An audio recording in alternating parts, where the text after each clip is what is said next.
পথে।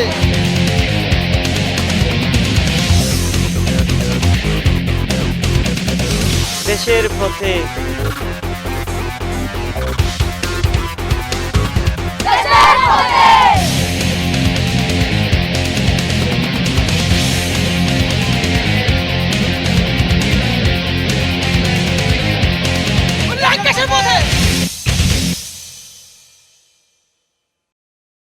দেশের পথে।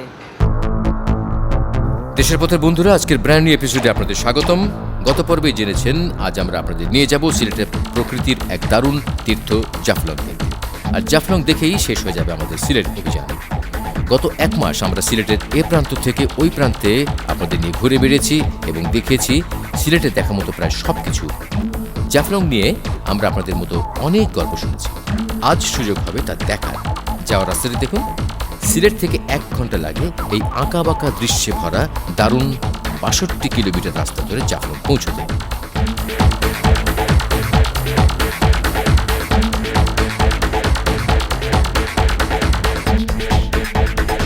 সিলেটের জাফলংয়ে থাকার মতো অল্প কয়েকটি হোটেল পাবেন, তার মধ্যে আমরা থাকবো হোটেল প্যারিসে।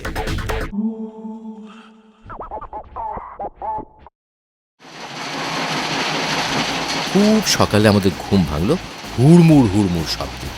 বিষয়টা কি জানতে গিয়ে দেখলাম এখানে মহা উৎসবে চলছে মেশিনে পাথর ভাঙার কাজ। তাই দেশের পথে অনুষ্ঠানে প্রথমে দেখুন পাথর ক্রাশিং।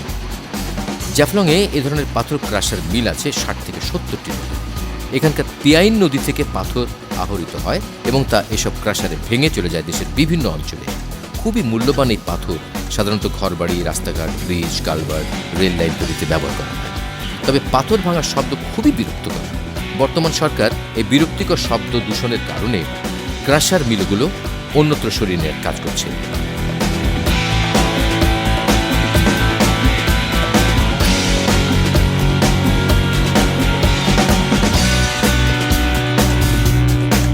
বন্ধুরা, চলুন বেরিয়ে পড়া যায়। আমরা রওনা হয়েছি জাফলংয়ের শ্রীপুর পিকনিক সেন্টার দেখতে। আমাদের আগে যারা এখানে এসেছেন তারা অনেকেই এই শ্রীপুর পিকনিক সেন্টার দেখেছেন।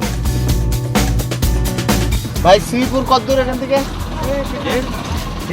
হ্যাঁ, ডানে। জাফলং আসলে এমন একটা জায়গা যেখানে পিকনিক করতে কোনো পিকনিক স্পটে না গেলেও চলে। তারপরেও এই দারুণ পিকনিক স্পটটি আসুন আপনাদের ঘুরে দেখাই।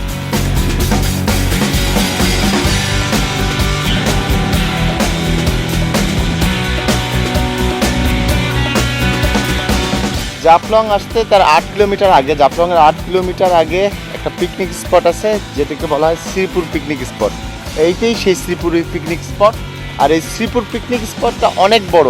এখানে পিকনিক করতে আসতে পারেন, মজা লাগবে।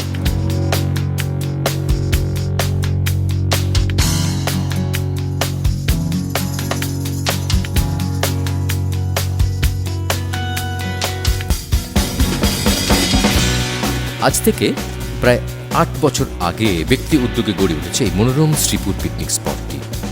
মৌসুমে এখানে যে কত পিকনিক পার্টি আসে তার হিসেব নেই। এখানে এসে মনে হচ্ছে সামান্য আগুন জ্বালিয়ে খিচুড়ি আর গরুর মাংস দিয়ে যদি বনভোজন করতে পারতাম তাহলে আত্মে করে খেতে পারতাম, কিন্তু সে সুযোগ তো আমাদের নেই। আপনারা অবশ্যই আগামী পিকনিক মৌসুমে এখানে আসবেন এবং পিকনিকের পাশাপাশি ঘুরে দেখবেন পুরো জাফলং।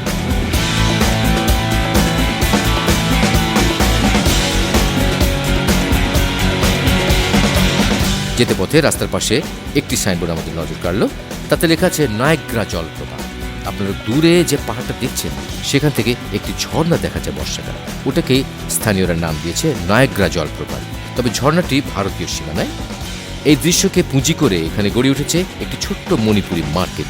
আসুন তাতে কি পাওয়া যায় একটু দেখা যাক।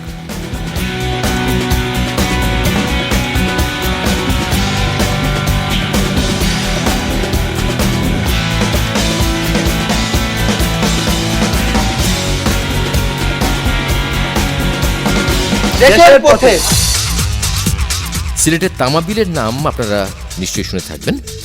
আমরা এখন এসেছি সেখানে। তামাবিল হচ্ছে বাংলাদেশ ভারত বর্ডার এবং স্থলবন্দর। এই বর্ডার দিয়ে আপনারা ভারতের মেঘালয় রাজ্যের শিলংয়ে যেতে পারবেন। এখান থেকে শিলং যেতে সময় লাগবে 3 থেকে 3.5 ঘন্টার মতো। আর এই তামাবিল স্থলবন্দর দিয়ে আমদানি করা হয় কয়লা। এই বর্ডারের 0 পয়েন্টে আছে মহান মুক্তিযুদ্ধের 5 জন বীর শহীদ মুক্তিযোদ্ধার কবর। তো দেখে নিন সিলেটের তামাবিল বর্ডার।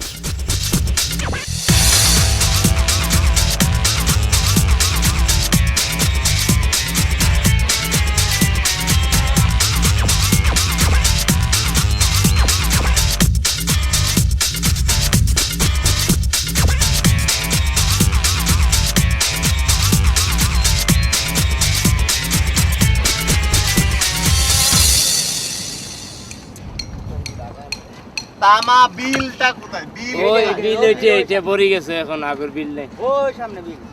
বিল নাই, আগের সেই বিল নাই। না, এটা ফসি মাথা নেই, ওই নগরী বাজার আবার দাঁড়া ছিলেন না, এটা ফুক মাথা। নামটা হইছে ওই- বিল। এই সাইডে, এই বিল নাই এখন আর। হ্যাঁ, হ্যাঁ। দেশের পথে।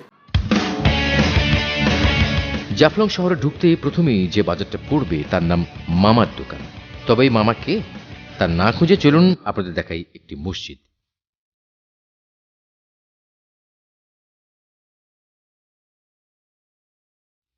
সিলেটের গোয়াইনঘাট উপজেলার বল্লাঘাট শাহী জামে মসজিদটি 1978 সালে নির্মিত হয়েছে। বলতে পারেন এই আধুনিক মসজিদটির আবার বিশেষত্ব কি আছে? বল্লাঘাট শাহী জামে মসজিদ বাংলাদেশে আমার দেখা একমাত্র মসজিদ যার নিচ দিয়ে মানুষ এবং গাড়ি যাতায়াত করে।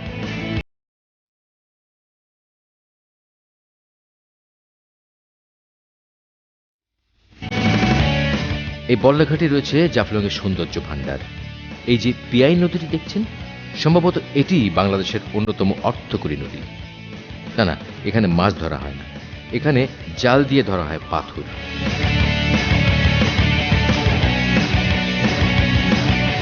আর এ নদীর পানি শীতল টলটলে। আর এই যে পাহাড়ের গায়ে ঘরগুলো দেখছেন, এটি ভারতের ডাউকি শহর। তার মানে বুঝতে পারছেন আমরা ভারতের কত কাছাকাছি।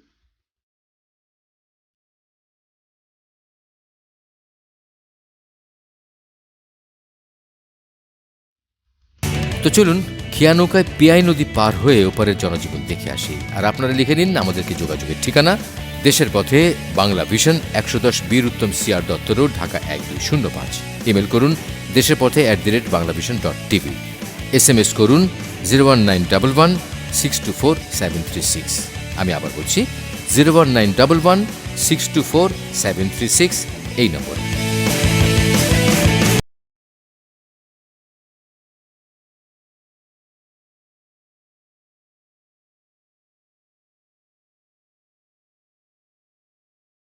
আপনারা অনেকেই হিন্দি সিনেমা ক্রিস দেখে থাকবেন, সেখানে একটা সুপারম্যান দেখানো হয়েছে যার মুখে ছিল একটা মাস্ক।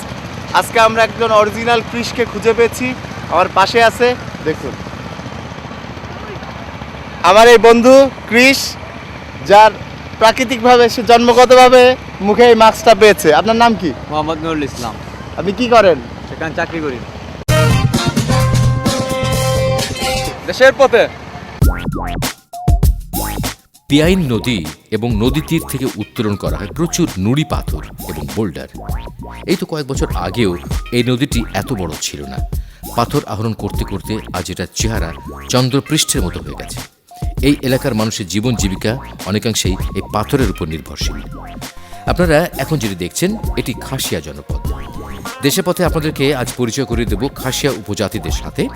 উপজাতিদের সম্পর্কে আমাদের অনেকের অনেক ভুল ধারণা রয়েছে, আজ তা শুধরে নেয়ার পালা। খাসিয়াদের আদি নিবাস ছিল চীনে। কালক্রমে তারা ইয়াংসিকিয়াং ও ওয়াইকং নদী দিয়ে ভারতে আসে এবং সেখান থেকে প্রায় 500 বছর আগে তারা সিলেটে এসে বসবাস শুরু করে। বর্তমানে প্রায় 20,000 খাসিয়া আছে সিলেট ও এর আশেপাশের জেলাগুলোতে। আমরা এসেছি খাসিয়াদের নিউ সংগ্রাম পুঞ্জিতে। খাসিয়ারা মাতৃতান্ত্রিক, আর এখানে এখনো চলছে জমিদারি প্রথা। জমিদার পরিবারের ছোট মেয়ে পরবর্তী জমিদার হয়ে থাকে। জমিদার দেখেছেন কখনো? যদিও 1940 সালে দেশ থেকে জমিদার প্রথা বিলুপ্ত হয়ে গেছে, তারপরেও জমিদার দেখার এক দুর্লভ সুযোগ এসেছে। সে আমলে জমিদার দেখাতে না পারলেও আজকের মডার্ন জমিদার দেখাবো আপনাদের। আপনাদেরকে এখন আমরা নিয়ে এসেছি খাসিয়ার নিউ সংগ্রাম পুঞ্জিতে, আর এখানে আপনাদেরকে পরিচয় করিয়ে দেবো এই পুঞ্জির যিনি জমিদার তার সঙ্গে। পরিচিত হন জমিদারের সঙ্গে। আপনার নাম? নিরোলা তিনসং। নিরোলা তিনসাং। একটু জোরে বলবেন। হ্যাঁ, আপনি তো জমিদার। ইয়েস। আচ্ছা, এটা আপনার বাড়ি? জি। আচ্ছা, আপনি কত বছর যাবত জমিদার? Now it's going to be 4 years. 4 বছর। মানে after my grandmother dead, then I inherit the property. তার মানে আপনাদের এটা হচ্ছে মাতৃতান্ত্রিক পরিবার, মেয়েরাই সবসময় মেয়েরাই লিডার। যাক, খুব মজা লাগছে আপনাদের এখানে এসে। তা আপনাদের এখানে কতগুলা ঘর আছে? Most probably around 40 plus. আচ্ছা। 40 to 50 houses. আচ্ছা, আপনারা এগুলোকে কি বলেন? পুঞ্জি। Punji. পুঞ্জি মানেটা কি? পুঞ্জি মানে কি আমরা একটা গ্রাম, গ্রাম। হ্যাঁ? আচ্ছা, এরকম গ্রাম কয়টা আছে মোট? মানে এই এলাকা হুম, on 4 or 5 গ্রাম আছে। 5টা গ্রাম। আপনারা এখন কি আগের মতোই থাকেন? জি। ওই একই লাইফ লিডিং করেন? জি। আপনাদের এখানে অর্থনৈতিক কর্মকাণ্ড যেগুলো আছে, আপনি কিভাবে টাকা আসে কিভাবে? আপনারা কি করেন কি? Pan and supari farming. পান সুপারি, Jhum cultivation. You call it jhum cultivation. Zoom চাষ করে। Yes. এখানে যারা আপনাদের যারা অধিবাসী যারা আছে, সবাই আপনার কথা মানে আপনি হেড, জি। হ্যাঁ? আর পান হচ্ছে আপনাদের ট্রেডিশনাল খাবার, Yes. হ্যাঁ? সবসময় পান খান। 24 hours. আপনাদের যে জমিদারি যে প্রথাটা, এটা কিভাবে চলে? কিভাবে আপনারা পূজা আছে, কেমন করে পূজা আপনাদেরকে খাজনা দেয়, আপনারা আবার সেটা কিভাবে কি করেন একটু আমাদেরকে বলুন। Okay, in English? হ্যাঁ হ্যাঁ, Like say once in a year we used to collect the taxes. That means the gender tax, which all the peoples mean my people. হ্যাঁ, They will come every year and pay the tax. And বছরে একবার? বছরে একবার. Then mean only the tax. They will pay all the tax and also sometimes we have function also. আচ্ছা আচ্ছা, Like cultural program and all that. And after that, from that side, mean the people will come and pay it to me, and then me as a jamindar, I have to pay tax to the government. আচ্ছা। So those tax will go to the government. Like that. এইভাবে হচ্ছে। আপনাদের এখানে জমির পরিমাণ কতখানি আপনাদের জমিদারিতে? মানে land হ্যাঁ কত বড়? হ্যাঁ, Maybe 350 to 400 acre. Yes. Oh fine. আমরা শুনেছি আপনি লেখাপড়া করেছেন একটু ভিন্ন ইয়েতে, আপনি ডিজাইনিং বা এরকম উপর লেখাপড়া করেছেন। Yes. By profession, I am a fashion designer. Fashion designer. আপনি কি করেন? ফ্যাশন ডিজাইনিং করেন? জি না, এখন টাইম নাই। ওকে, আপনারা দেখলেন, আমরা কথা বললাম খাসিয়া জমিদারের সঙ্গে। চলুন আমরা দেখি তাদের কিছু লাইফস্টাইল।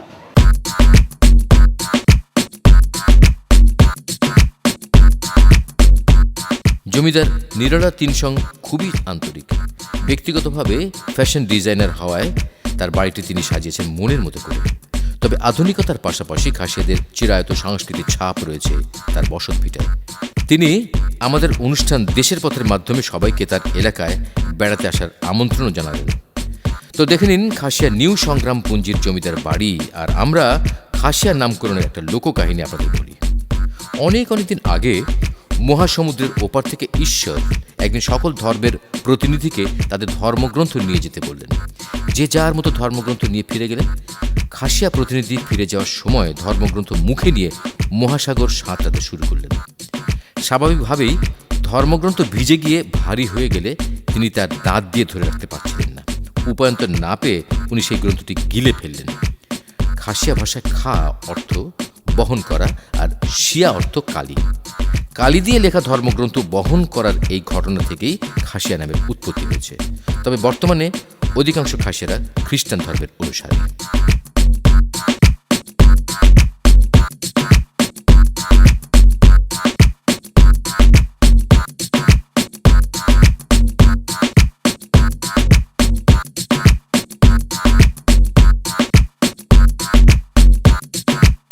খাসিয়াদের পান সুপারি।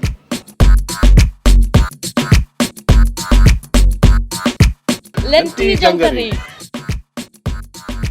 খাসিয়ারা মঙ্গোলীয় গোত্রের। ছেলেরা বাইরে বিভিন্ন কাজে ব্যস্ত থাকে আর মেয়েরা সংসার এবং গুরুত্বপূর্ণ দায়িত্বের কাজগুলো করে থাকে। বিয়ের পর বর কনের বাড়িতে বসবাস করে এবং গৃহকর্ত্রীর ইচ্ছে অনুযায়ী সংসার চলে। খাসিয়াদের খাদ্যাভ্যাস আমাদের মতোই, তবে জন্ম ও মৃত্যুতে তারা মদ্যপান করে থাকে। এরা খুবই হাসি খুশি এবং সহজ সরল। পান সুপারি দিয়ে এরা অতিথি আপ্যায়ন করে। এদের রয়েছে নিজস্ব সংস্কৃতি। চলুন বন্ধুরা, খাসিয়াদের বিভিন্ন গ্রাম ঘুরে আসি। যেতে পথে একের পর এক পান সুপারির বাগান চোখে পড়ল। এক একটা বাগান বিশাল বিশাল। এর মধ্যে একটিতে ঢুকে দেখে নি কি করছে তারা।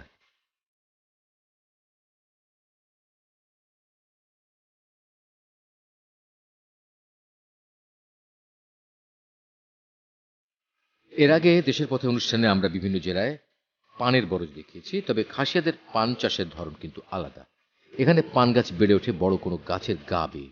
বছরে ৩৬৫ দিনই এইসব বাগান থেকে পান পাতা পাড়া হয়। এরকম একটা বড় বাগান থেকে দৈনিক রোজগার হয় ৫ থেকে ৬ হাজার টাকা।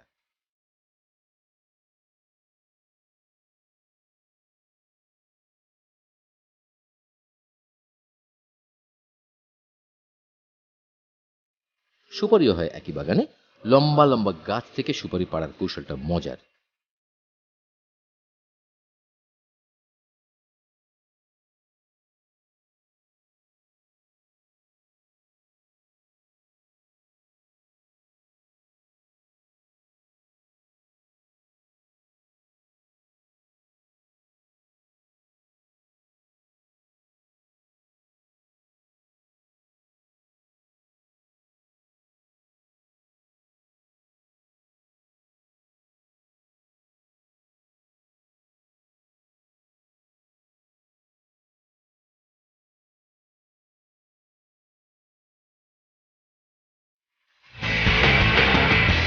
খাসিয়াদের পান আর সুপারি, এই পান সুপারি বিক্রি করেই চলে খাসিয়াদের জীবন।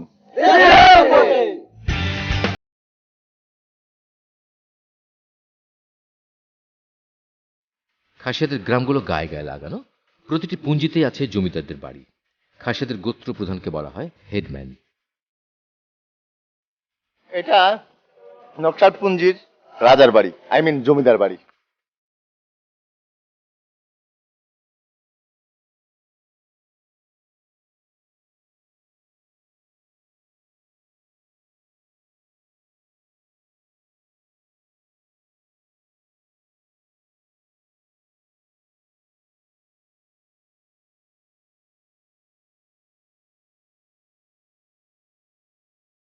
আবার পান, পান এরা এরা আতিথেয়তা করতে পানই খাওয়ায় সবাইকে। খাসিয়ারা শান্ত স্বভাবের হলেও এদের সংগ্রামের ইতিহাস অনেক পুরনো। অবিভক্ত ভারতে এরা প্রায়ই ইংরেজ শাসনকে অস্বীকার করে বিদ্রোহ করে বসত। 1887 সালে এই নিয়ে পান্ডুয়ার নিকটবর্তী এক স্থানে ইংরেজদের সাথে খণ্ডযুদ্ধও হয়। তারপরেও ইংরেজরা স্থায়ীভাবে তাদের বাগে আনতে পারেনি। এতে বোঝা যায় খাসিয়ারা পরাধীনতায় বিশ্বাসী না। আমরা এখন এসে গেছি লামাপুঞ্জিতে। খাসিয়াদের এই গ্রামটি অনেক ভেতরে। এই গ্রামের পরে রয়েছে ভারত। ভারতের মেঘালয় রাজ্যেও প্রচুর খাসিয়া বসবাস করে। লামাপুঞ্জির খাসিয়ারা এখনো ট্র্যাডিশনাল স্টাইলে বসবাস করে, তবে তারা লেখাপড়া সহ অন্যান্য চালচলনে অনেকটা এগিয়ে গেছে।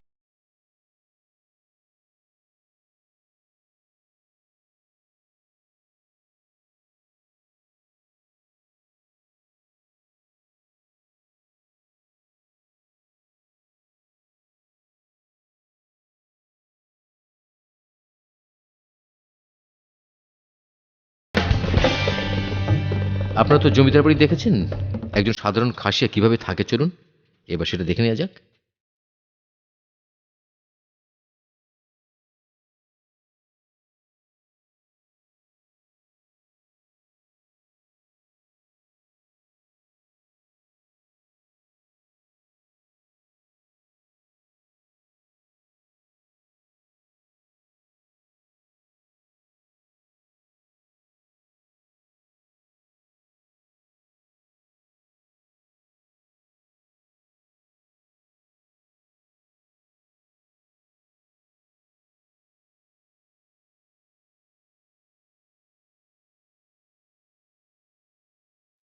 তো কেমন দেখলেন খাসিয়াদের জীবনযাত্রা? সময়ের অভাবে এদের গান বাজনা আপনাদের দেখাতে পারলাম না, তবে সময় পেলে পরিবার পরিজন নিয়ে এখানে ঘুরে যান, নিজ চোখে দেখে যান এদের বৈচিত্র্যময় জীবন।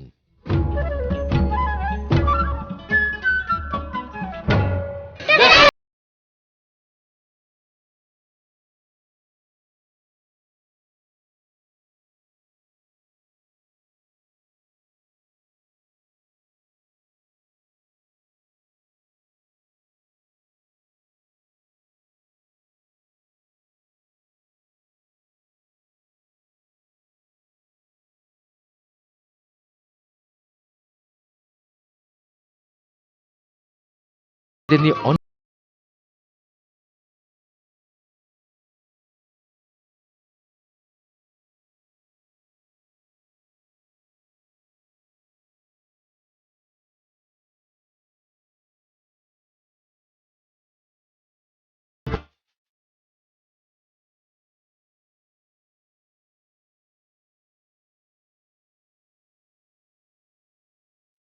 জাফলং যারা বেড়াতে আসেন তারা এই স্থানটিতে অবশ্য ঘুরতে আসেন।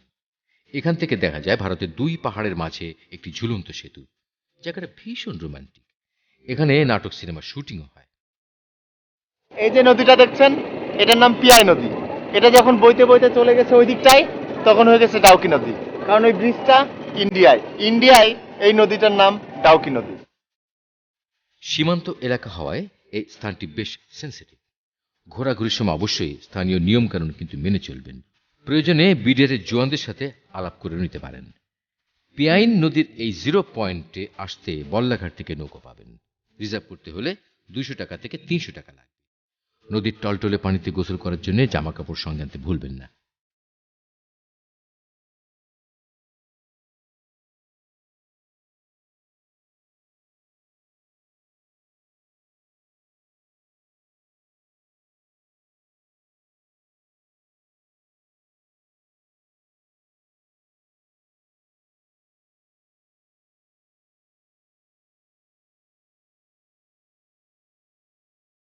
এই নদী থেকে তোলা হয় পাথর। পানিতে ডুব দিয়ে দিয়ে ঝুড়িতে পাথর বোঝাই করে পরে তা টেনে নৌকায় তোলার কৌশলটি দেখার মতো।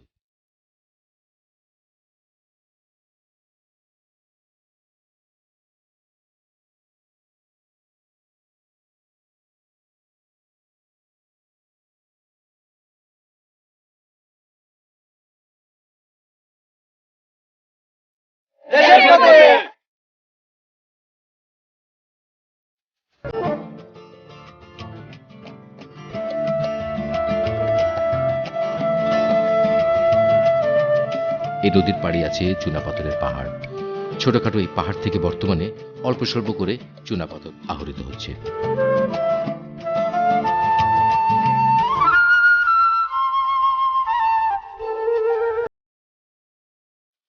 এই দেখেন, এটা চুনা পাথর। আমাদের দেশের চুনা পাথরের একটা ছোট্ট খনি আপনাদেরকে দেখালাম, এখানে আছে। তো বন্ধুরা, চুনাপাথরের সাথে সাথেই শেষ হয়ে গেল আমাদের সিলেট অভিযান। এতদিন সিলেটে কাটিয়ে সিলেট যেন আমাদের ঘর বাড়ি হয়ে গেছে, আর বন্ধু হয়েছে অনেক। তাই বলে তো আর এখানে থাকতে চলবে না, আমাদেরকে চলে যেতেই হবে। আগামী পর্বে আমাদের জন্য অপেক্ষা করছে অন্য কোনো জেলা। দেখা হবে সেই জেলায়। বিশ্ব মানচিত্রে আমাদের এই দেশটিকে দেখতে যত ছোটই মনে হোক না কেন, দেশটি কিন্তু আসলে তত ছোট না। আমাদের সাথে থাকুন, আমি আপনাদের ঘুরিয়ে দেখাবো দেশের পথে।